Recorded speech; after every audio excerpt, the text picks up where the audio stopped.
Hi friends. ఈరోజు నేను గోంగూర పచ్చడి చేయబోతున్నాను. ఇది నిన్న మార్కెట్కి వెళ్తే 2 కట్టలు దొరికినాయి. కాస్త వడిలినట్టుగా ఉన్నాయి కానీ చిన్ని చిన్న ఆకులేనమాట.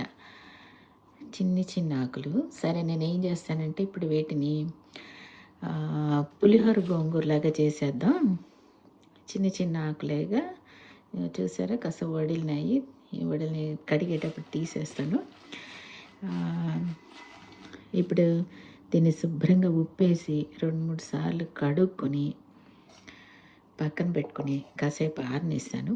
ఊరికినే అలా ఆరితే చాలు, ఎందుకంటే కొంచెమే కదా గోంగూర. తర్వాత దాని గురించని కొంచెం చింతపండు నానబెట్టి పెట్టుకుంటాను. ఇప్పుడు ఏంటంటే ఉప్పేసి ఫస్ట్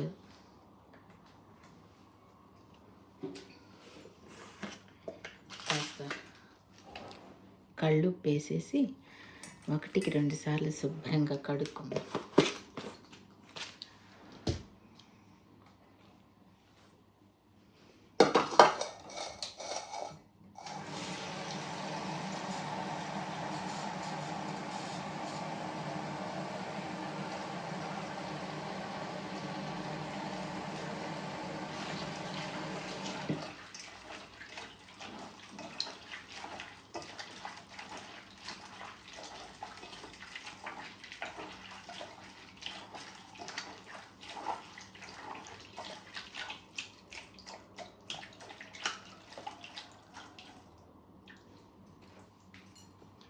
శుభ్రంగా 1 నిమిషం అలా పెట్టేసి తర్వాత జాడించి 2-3 సార్లు ప్లేట్లోకి తీసుకుంటే కొంచెం ఆరాక అప్పుడు మనం వేయించుకుందాం.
అలాగే ఈ చింతపండు కూడా కడిగేసుకుని ఒక్కసారి మంచినీళ్ళు పోసి నానబెట్టుకుందాం.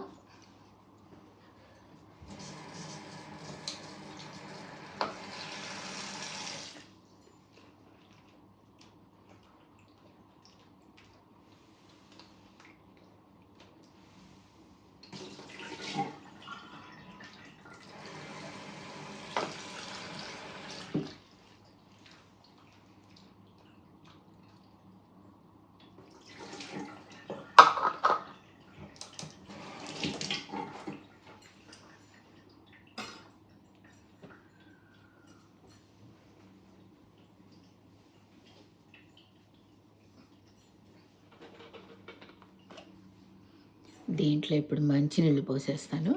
కాస్త పల్చగా ఉంటే గుజ్జు మన పులిహోర గోంగూర కదా, కాస్త కారం అది కలిపినా కూడా కలుస్తుంది.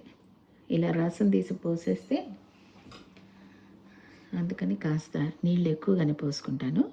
పిండేసేసి ఆ నీళ్ళు దాంట్లో పోసేయటం అనమాట. చింతపండు నానబెట్టేసుకున్నాను కదా. ఇప్పుడు ఏం చేస్తానంటే ఇవి తీసుకెళ్ళి ఆరబెట్టేస్తాను ఫస్ట్ కాసేపు. ఆరబెట్టి తర్వాత ఆరాక ఏంటనేది అప్పుడు చూద్దాం. ఇప్పుడు ఏం చేద్దామంటే కాస్త నూనె పోసుకుని, మీ ఇష్టం, గ్రౌండ్నట్ ఆయిల్ అయినా పోసుకోవచ్చు, వేరుశనగ నూనె, లేదంటే నువ్వుల నూనె అయినా వేసుకోవచ్చు. పులిహోర తిరగమత కాబట్టి దీంట్లోనే ఏకంగా మొత్తం నూనె వేసేస్తాం అనమాట పచ్చడికి సరిపడా.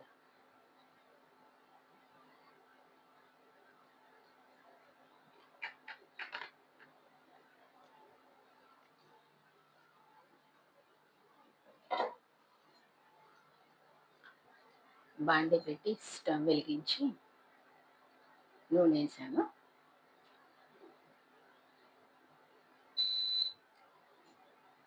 నూనె కాగాక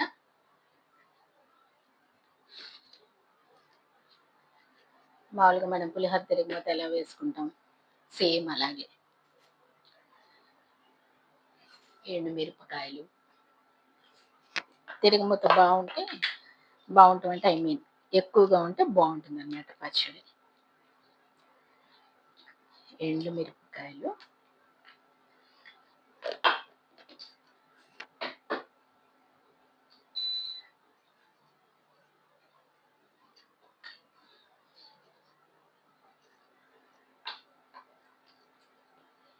కాస్త ఒక చిన్నగా ఇట్లా మధ్యలో ఇట్లా ఘాటు పెట్టి వేసుకుంటాం. ఒక్కసారి పేలుతాయి అన్నమాట, అందుకని నాకు భయం.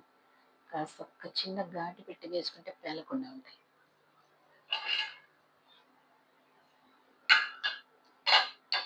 ఎండుమిరపకాయ,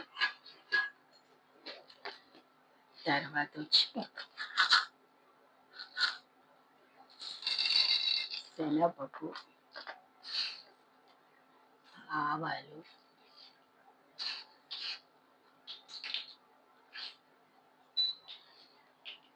మినప్పప్పు, జీలకర్ర, తర్వాత కాసిన్ని మెంతులు.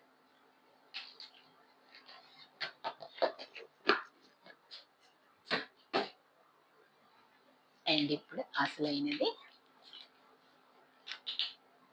ఇంగువ.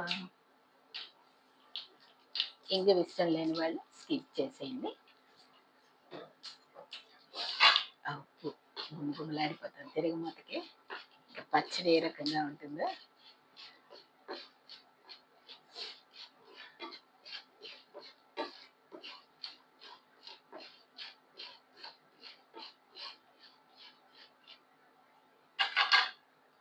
కడిగి పెట్టుకున్నాం కదా గోంగూర, అది వేసేస్తాను. ముందు మూత పక్కన పెట్టుకుందాం, లేకపోతే చిండిపోతుంది వేసేపటికి.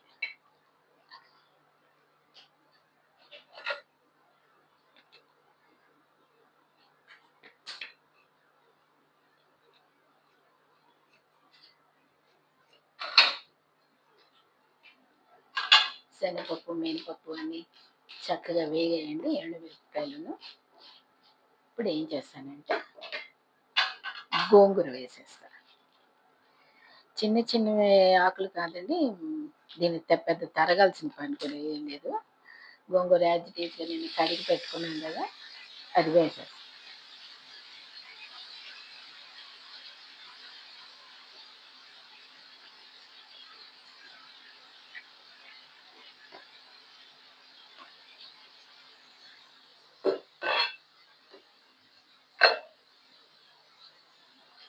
వేసి ఇట్లా ఒక తిప్పి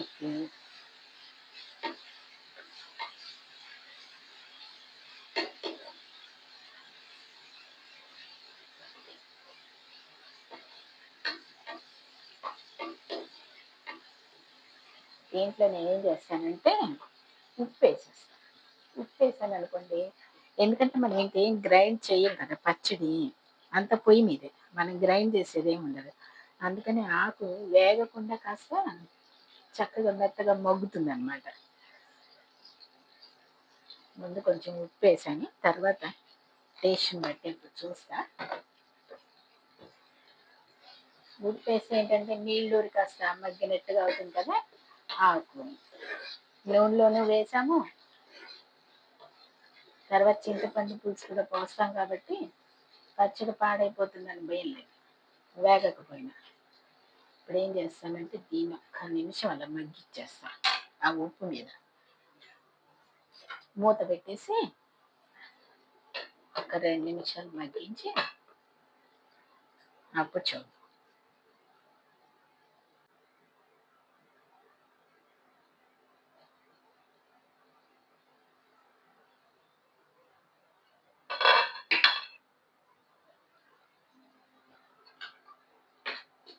ఈ మాత్రం మగ్గింది కదండి! చాలు. మరి వేగిపోతాం లేకపోతే. నూనెలో వేసేసాం కదా! ఇప్పుడు ఏం చేస్తానంటే చింతపండు పులుసు పోసేస్తాను. సరిపడా చింతపండు పులుసు పోసేస్తే దాంట్లో చక్కగా మగ్గుతుంది గోంగూర. తర్వాత మనం ఇలా మ్యాష్ చేసేసుకుంటే ఆకు ఆకు లేకుండా బాగుంటుంది. లేదంటే దాంట్లోంచి పులుపు బయటికి రావాలి కదా! ఆకు ఆకు పలంగా వేసాక కాస్త మగ్గాక ఆకుకి ఈ పులుపు, ఈ ఉప్పు అన్నీ పట్టుకొని చక్కగా కాస్త మరుగు రానిద్దాం చింతపండు పచ్చి వాసన పోయే వరకు.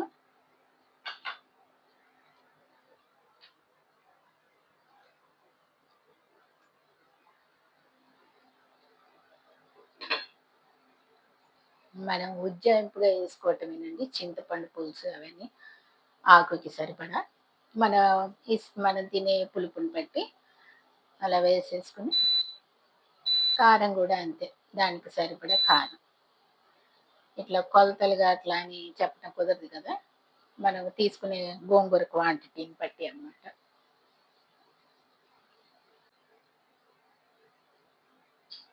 దీని పరిస్థితి ఏంటో చూద్దాం.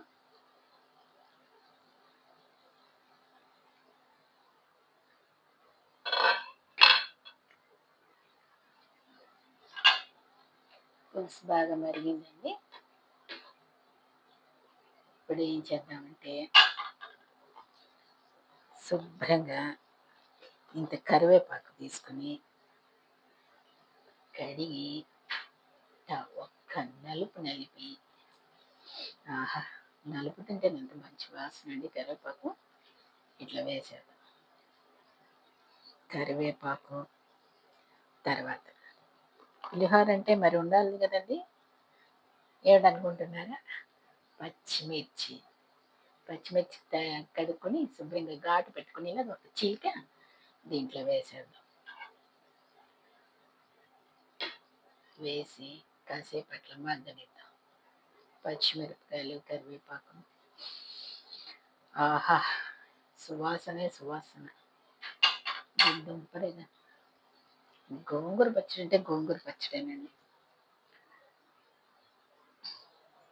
తిరిగే లేదు. అందుకే అంటారు ఆంధ్ర మాత ఆవకాయ.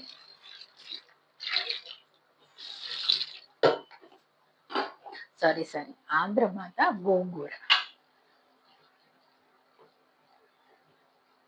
అఫ్కోర్స్ ఆవకాయ కూడా అసలు లేనిదే వండలేమనుకోండి మనం. కాకపోతే గోంగూరది పెద్ద చెయ్యి.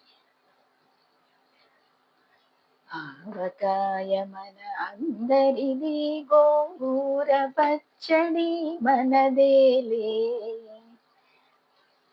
మన పేటెంట్ హక్కు అనమాట గోంగూర పచ్చడి.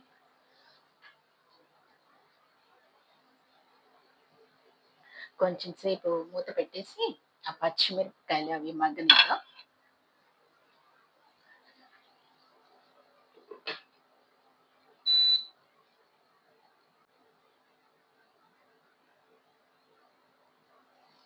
దీని పరిస్థితి ఏంటో చూద్దాం.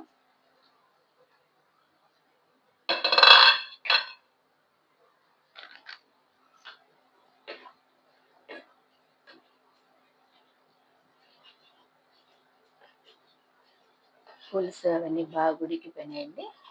పచ్చిమిరపకాయలు కూడా మగ్గినాయి.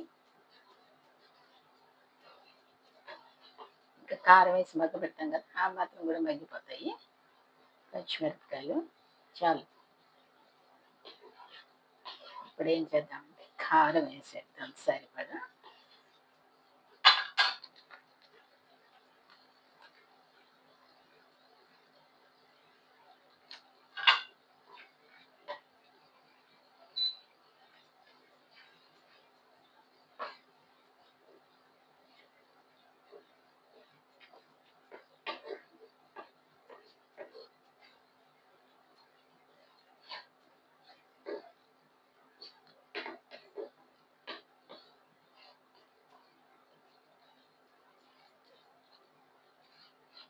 కారం సరిపోతుందేమో అనిపిస్తుంది, చూస్తా. మరి ఎక్కువ కారం వేయను, కాకపోతే చింతపండు వేసాం కదా, మరి ఆ పులుపుకి సరిపడా ఒకసారి చూసి కావాలంటే మళ్ళీ కలుపుతాం. దీన్ని కూడా కారాన్ని కాసేపు మగ్గనిద్దాం. చివరిలో ఏం చేస్తానంటే కాస్త చల్లారాక కాస్త మెంతి పిండి, ఒక హాఫ్ స్పూన్ మెంతి పిండి, కొంచెం పావు స్పూను ఆవు పిండి, ఒక హాఫ్ స్పూను ధనియా పౌడర్, హాఫ్ స్పూన్ ధనియా పౌడర్, హాఫ్ స్పూన్ మెంతి పిండి, ఒక పావు స్పూను ఆవు పిండి కలిపేస్తే ఉంటుందండి. అబ్బా, ఒకసారి ఇలా చేసుకొని చూడండి. మామూలుగా అయితే వెల్లుల్లిపాయలు వేసుకుంటారు కదా చాలామంది, వెల్లుల్లిపాయ వేసుకోవద్దండి. వెల్లుల్లిపాయ వేసుకోకుండా ఇట్లనే చెప్పినట్టు అసలు ఒక్కసారి తిని చూడండి. అచ్చు పెళ్లి భోజనం. ఇంట్లో ఒక్క గోంగూర పచ్చడి వేసుకొని తిన్నా హాయిగా వెళ్ళిపోతుంది. వెల్లుల్లిపాయ వేస్తే డామినేట్ చేసేస్తుంది ఆ గోంగూర, ఆ టేస్ట్ తెలియదండి. అంటే ఇష్టమైన వాళ్ళు వేసుకోవచ్చు, కాదన్నాను. కాకపోతే ఏంటంటే ఇట్లా ఒక్కసారి ట్రై చేయండి, వెల్లుల్లిపాయ వేసుకోకుండా ఒరిజినల్గా న్యాచురల్ దాని టేస్ట్ దాని గురించి.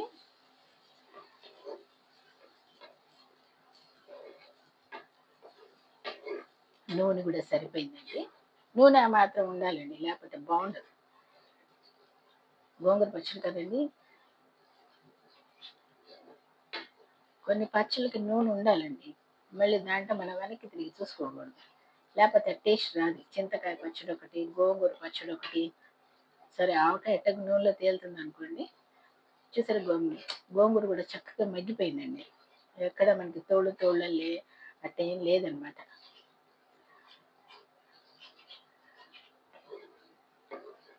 అంతేనండి. కాసేపు ఒక 2 మినిట్స్ మగ్గిస్తాను. మగ్గించి స్టవ్ నుంచి దించాక అప్పుడు మెంతి పిండి సంగతి ఏంటనేది ఆలోచిద్దాం. మూత పెట్టేసి ఒక 2 మినిట్స్ ఉంచేస్తాం.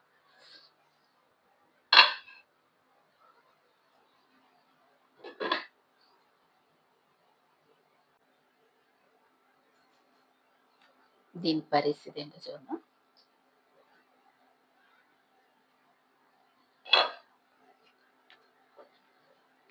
అయిపోయిందండి పచ్చడి.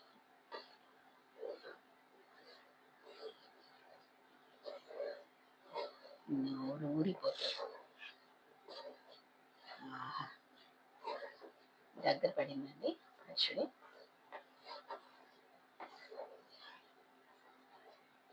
ఇంతే, చాలు. పచ్చిమిరపకాయ కూడా సరిపడా మగ్గిపోయి చూసారా. మరి ఎక్కువ మగ్గిపోయే దాంట్లో కలిసిపోకుండా ఇట్లా మనం ఏ పప్పులోకి ఇట్లా హాయిగా కొరుక్కోవచ్చు మిరపకాయ తీసి. ఈ ఎండు మిరపకాయలు, ఈ పచ్చిమిరపకాయలు ఇలా ఊరిని పచ్చళ్ళలో భలే ఉంటాయండి. నిమ్మకాయలో కానీ ఇట్లా చింతకాయలో కానీ ఆ తిరగమతలు పెట్టినప్పుడు ఆ పెద్ద పెద్ద మిరపకాయలు వేసుకుంటే పప్పులో కొరుకుంటే భలే ఉంటాయి. ఇంకా వేరే అసలు చల్ల మిరపకాయలు ఇలాంటివి అక్కర్లా. ఇప్పుడు ఏం చేస్తానంటే దీన్ని ఒక బౌల్లో తీసుకుని చల్లారి పెట్టుకుంటాను, ఎందుకంటే మెంతి పిండి అవి కలపాలి కదా.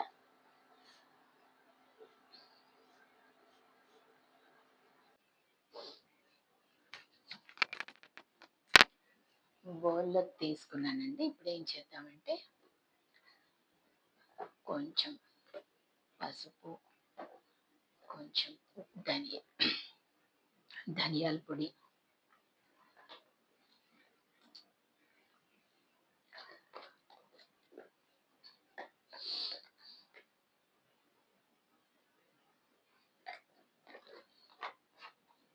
కొంచెం పసుపు,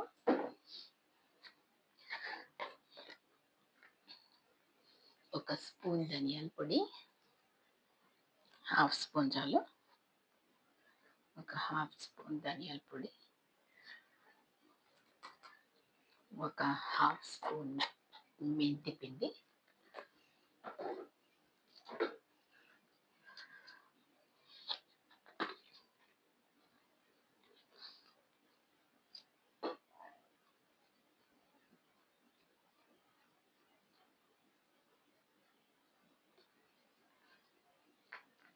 కొంచెం ఆవు,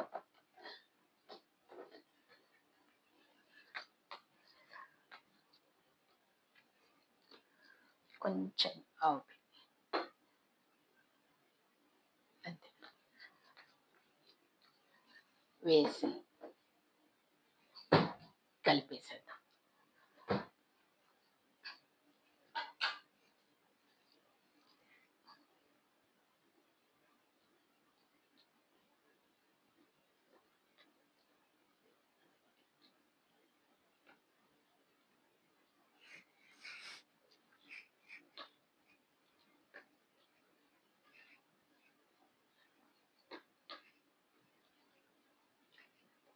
శుభ్రంగా పైనుంచి కిందకి మొత్తం కలిసేట్టు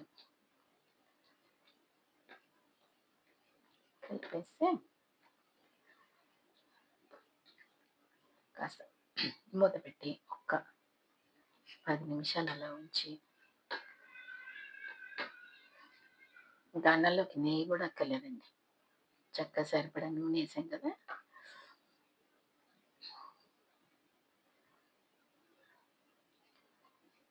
అట్లా కలుపుకొని వేడి వేడి అన్నంలో ఆ మిరపకాయ నంచుకొని తింటుంటే ఉంటుందండి అసలు సూపరే. ఇదండి ఈరోజు నేను చేసిన పులిహోర గోంగూర. దీన్ని కాసేపు ఆగాక డబ్బాకి ఎత్తి పెట్టేసుకుంటాను. ఇప్పుడు మధ్యాహ్నం అన్నంలోకి తినేసి మీకు నచ్చితే కనుక ఇది చక్కగా మీరు కూడా ట్రై చేసుకుని హ్యాపీగా ఫ్యామిలీతో తినండి. నచ్చితే లైక్ చేయండి, షేర్ చేయండి, కామెంట్ మట్టుకు చేయటం మర్చిపోకండి. ఎలా చేశాను ఏంటి అనేది. ఇలాంటి మరిన్ని వీడియోస్ కోసం నా ఛానల్ సబ్స్క్రైబ్ చేసుకోండి. ఉంటానండి. Thank you very much. Bye bye.